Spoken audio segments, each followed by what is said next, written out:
Besties, I'm in the worst book slump of my life. 2025 has not been my year. I moved in February, was sick for a month, and then immediately had 2 surgeries. Somewhere along the way, I fell out of reading. So in this vlog, we're gonna keep reading until I rediscover my love for books. The lighting and angle of this clip right now is questionable, but we need to get this video started because I've been trying for weeks. I actually recently went on a trip to Las Vegas and I went and bought a book at the airport bookstore. And then I never finished this vlog. I don't know why I thought I would vlog while I was in Las Vegas. I also got COVID immediately when I got back. But right now I'm about to go get my hair done. I have really bad roots right now. I don't know if you can see that. I did start pre-gaming for this video. I picked up this random book called The Spellcaster by Jaime and Eve, and I think I have 2 hours left of this audiobook. So our main character is going to this witch college, but she hasn't figured out what her powers are yet. And there's this mysterious guy going there that she has a history with. She thinks he's trying to kill her, and obviously the romance is gonna be between them. And the writing is horrific. But at the same time, I kind of like this book. A lot of the tips I'm gonna be doing in this video are coming from Bestie Riley's video that she did recently. But one of the first tips that really jumped out at me was read a fast-paced thriller. So I think I might read Ashley Winstead's new book. I think I'm going to start that audiobook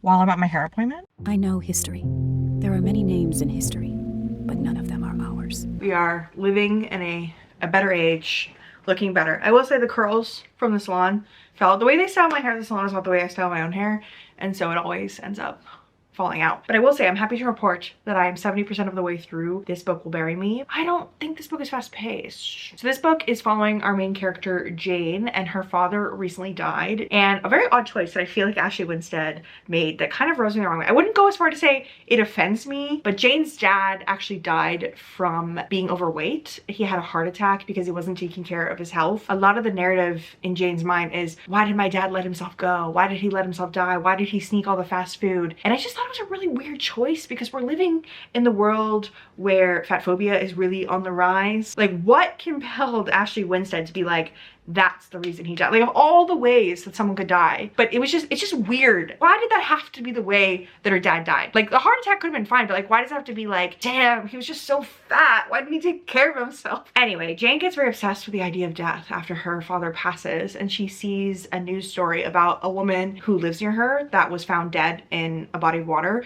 And so she finds these armchair detectives, sleuths online, like citizen detectives, like a subreddit, and with them she helps like solve the murder of what happened to this woman. It is written in a way where Jane is writing a story. She's writing a book saying that someone else wrote a book about her, and she's very notorious for something we don't know about yet. Like, she's being like, you guys know why I'm famous, I'm clearing my name, this is how it happened. But as the reader, we don't know. Often don't enjoy that writing style where we have a narrator that knows everything that you don't know, but they're assuming that you know because we're like the pretend public that knows this because they're pretend notorious and famous. I fear that this is going to be a 3-star book, and I'm really devastated because In My Dreams I Hold a Knife is one of my favorite books, and then her next book, The Last Housewife, that was another thriller that she wrote, I also really enjoyed. But every single book that I have read since, I have not enjoyed. Okay, I had a realization that I'm actually a fucking idiot because I've been listening to this Ashley Winstead book on Libro FM, and when I thought it said that I was 70% of the way through the book, I was actually had 70% left of the book, and the book is actually getting a lot better, which I am grateful for because I was like really like,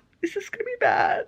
I mean, don't get me wrong, the pacing is a little slow. The premise of all these armchair detectives like talking to each other is basically just like a bunch of people on Zoom all the time. They're always like in video calls or like messaging each other. It's kind of like, you know, those movies that are all like FaceTimes and like found footage on someone's computer. That's the vibe that this is giving. So that part is not really great. The actual murder that she and her friends are like trying to solve now is coming together in a way that is much more interesting. There's like more like, oh my God, like something just happened in the case where I was like, oh my God. I will say there's this overarching theme asking if like true crime people versus the police is like good. Because don't get me wrong, I used to listen to a lot of true crime. I don't anymore, but I used to listen to a lot of true crime. And one thing about the police is they're gonna fuck up a case. They're gonna fuck up a case. They're not gonna investigate right. They're gonna mess up evidence, blah, blah, blah. So that's like happening in this story. But then the true crime people, because of like TikTok and everything, because this takes place like present day, it is like sensationalizing things. It's kind of making me think of like Gabby Petito. So obviously the main character Jane and her friends are actively trying to solve the case in a way that they're like well-meaning, but there is this like moral question of like, are they just like obsessed with true crime or whatever? I don't know. I do give the main character the benefit of the doubt that she actually does care about solving what happened to the people who were murdered. She is kind of an annoying character because she's pretty young. Like, I think she's like 19 or 20. And so she reads very juvenile and she makes a lot of choices where you're like, okay. I want to make a guess on who I think that the murderer is. And I want to keep it here for posterity's sake. But I think that the killer is... I don't know if Ashley Winstead's trying to mislead me, but then it feels, I don't know, is it obvious? Because I'm like, am I a genius or is it obvious? Because sometimes when I'm reading a thriller, I'll be like, oh my God, I'm so smart, I figured this out. And then everyone's like, they figured it out. Or maybe she wants me to think I've figured it out, but it's actually gonna be something else. Much to think about. I finished the Ashley Winstead book and it really picked up at the end. I'm gonna be giving it 4 stars. I appreciate what she did with the story. Still not my favorite Ashley Winstead I've ever read. I'm looking for her to recreate the magic that was in my dreams I Hold a Knife. But until then, I think this was an improvement off of Swamp Twilight. The bad news is that it's been over a week since I filmed. So I don't think this vlog has been helping me get out of a slump. I started a new game on my Switch. I started playing Wildflowers. It's a farming sim and I fear it's taken over my life. I've been yearning for the mines. I've been planting my crops. I've been doing a lot of things that I need to do, a lot of tasks. I actually already finished the main story and I started that game not this past Friday, the Friday before, and I finished the main story by like Tuesday. So you can only imagine how many hours I was clocking in. Unfortunately, took the focus away from reading. But this book is really not helping me with my reading slump. I love T. Kingfisher, like please know that. I've loved a lot of her books. This is not my favorite of all of them. We're following 2 main characters. We have Cordelia and a woman named Hester. Cordelia is this really young girl whose mother is a sorceress. She often does this thing where she uses her magic to take over Cordelia's body and make her do things. And she doesn't have a very good relationship with her mother. And then fast forward, they end up going to stay with this very wealthy family with this other main character, Hester. Her and her brother live together in their family estate. They are a bit older and her brother's never married, and so Cordelia's mom is trying to get him to marry her. And I like Hester a lot. Cordelia, on the other hand, oh, she pisses me off. She pisses me off. And I feel bad because she's grown up in quite an abusive household. Like, it's not been a great time for her. So I kind of understand why her character would be meek and a little bit quiet and not very sure of herself. And she's also very young. She's only 14. And so I understand intellectually, I understand all of that, but I don't really vibe with characters that have that kind of personality type, characters that just don't know how to speak up for themselves. There have been multiple opportunities for Cordelia to do or tell someone something that could have changed the course of events in this, but she's always like, oh no, if I tell someone my mother is so serious, I'll get in trouble. Ooh. If you like this book, you're gonna be like, okay, her character is supposed to be like that. I'll say, yeah, I get it. I just don't think this is for me. And so this wasn't a great book to follow up the Ashley Winstead one, because that one I read literally in just a couple days. And I thought, okay, yeah, this is a good start to the vlog. And I think maybe if this book had been a little more compelling, I would have split my time more between Wildflowers and this, but it just wasn't working like that. And the most unfortunate bad news is that I found out after I bought this fucking $20 copy at the Atlanta airport, I actually already owned it. I forgot that I had ordered this special edition because I loved the sprayed edges, and I didn't need this. I didn't need this. Now I have 2 copies of a book that I'm probably gonna give like 3.5 stars. So, you know, just bad news all around, all around. I'm getting a little anxious about this vlog because I wanted it to be really chill. I wanted it to just be like, we're getting back into reading, we're busting that slump. And now I'm like, it's going on forever. Now I'm feeling stressed about finishing the video. I do have a little bit left of this, so I will be finishing this today. And then I think what I'm gonna do to help me feel a little more accomplished is use the tip, read a novella. I think if I were to read something short, that could make me feel like I was making more progress, maybe encourage me to go forward. So I'm pretty sure I'm gonna read The River Has Roots, because this was actually supposed to be a book club book for me and my patrons a while back, and I have not gotten around to reading it. We were reading it for Pride Month because I think this is a sapphic fairy tale type book. I've completely decided to pivot. I'm not reading the novella right now. I might return to reading a novella, but instead the tip that I'm gonna be following is, I'm kind of calling this 2 things. So it's mood reading, but then it's also watching booktube, because recently in one of Riley's vlogs, everything is based off of Riley. Riley is my Regina George. But anyway, in a video, actually I think it might have even been her book slump video, she read what?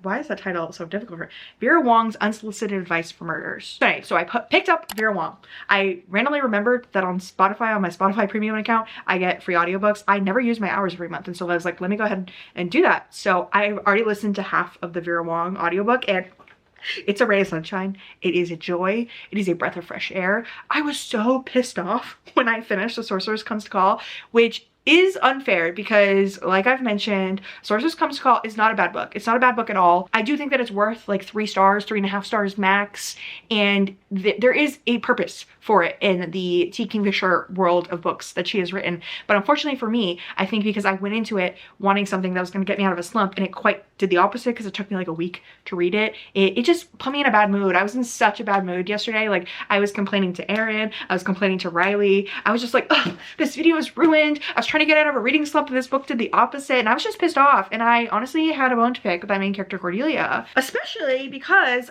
I have 2 copies of this book now. A book that I found very mid together, because this was a special edition, and then this was 20 bucks full price at the airport. I think I've spent like $50 on a mid book. It's fine because Vera Wong has come to save the day. This book, oh, so fucking good. The way that Riley described it is if Mrs. Kim from Gilmore Girls found a dead body in her antique shop, and I absolutely agree with that. So we have our character Vera Wong. She owns this tea shop. She's had it for many, many years. She's a woman in her 60s, and every day she wakes up, she opens the tea shop, and she doesn't have that many customers, and her son, who is a lawyer, is too busy for her, and her husband has died, so she's kind of living a lonely existence.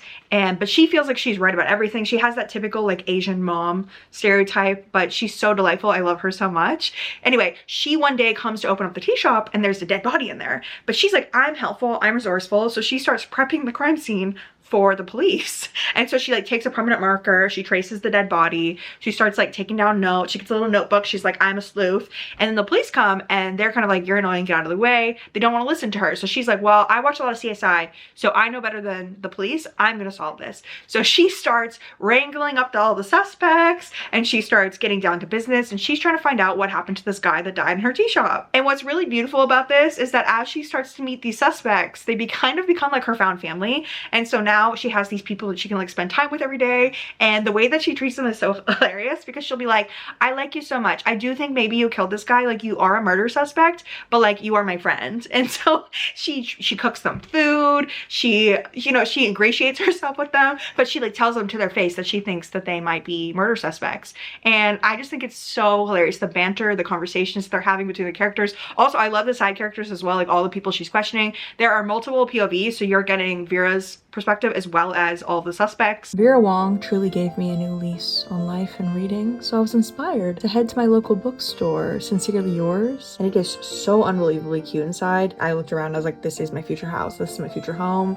Like, it was just so cute, and the girls working there were extremely nice. I also loved the book selection because it was mostly romance, but there was also some other things, and it just had such a great vibe in there. I loved it so much. I spent $90. I bought a copy of Great Big Beautiful Life. I listened to it on audio on Libro FM, so I hadn't yet gotten a copy, and I figured why not support the local bookstore and buy it there. And then I did not realize that they had released another like special edition of Only Henry. I have Beach Read in this style, and they released this, and I had to have it. I had to have it. I'm sorry. And then I got this because Riley read this recently. As I said earlier in the vlog, I do everything Riley tells me to do. Also, I love Nat Cassidy because I really liked Mary. Now, did I like Nestlings? No. But Riley said that this was very good, and so I decided to get a copy of it. Kind of random to get like a horrific horror book from a bookstore like this, but you know, I went ahead and did it. Also, by the way, it's so fucking hot in my car right now. Like, you can see the sheen of sweat on my face right now.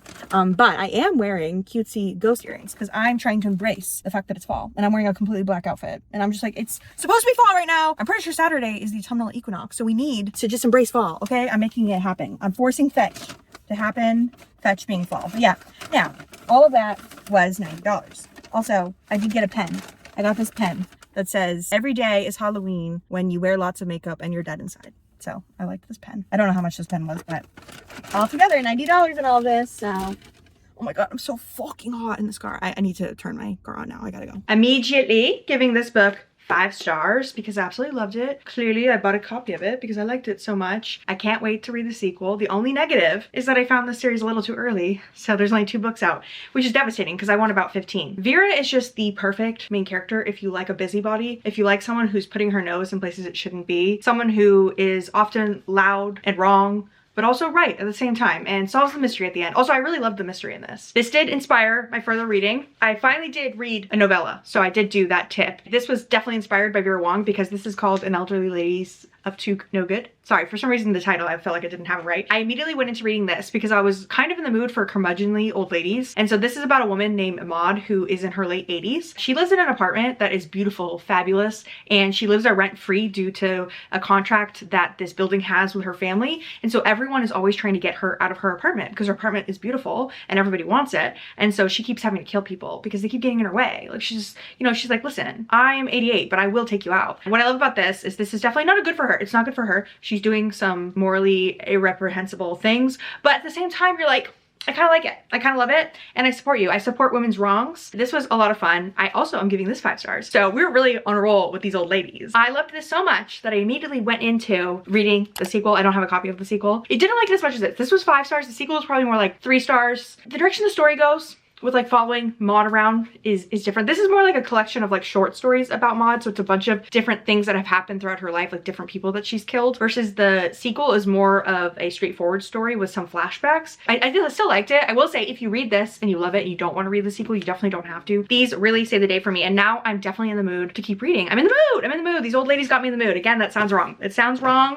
and I need to stop saying things like that, but I feel very inspired for my next video. I have an idea of what I want to do, and now I'm just in the mood to read. I'm in the mood to read, and I'm so grateful because I really thought that reading slump was terminal. Like, I thought I had stage 3 reading slump, but I'm out and I'm safe, and I'm excited. I'm excited. The only slump I've been encountering lately is more like filming. I just often don't want to pick up a camera. I'm also kind of in a booktube slump, but we're gonna get out of the booktube slump because I'm excited now about reading, and I want to talk to you guys about the books that I'm reading. Also, I need to desperately try to catch up to my Goodreads goal. I wanted to read 80 books this year, but now I think with all these books that I've read, I'm at like 25 books maybe, so it's not looking too hot for me. I need to do better. I need to do better. If you've made it to the end of this video, then feel free to use a teddy bear emoji because of my fantastic hoodie. I got this from Hot Topic a while ago, and I love it. I love it. I know it's like for little kid vibes, but like I love the little bows on the ears. So put a teddy bear in your comment if you've made it to the end and you enjoyed it. I thank you all so much for watching. You're all beautiful. Have a nice day. P.S. Give me book recs to keep reading so I stay out of my slump.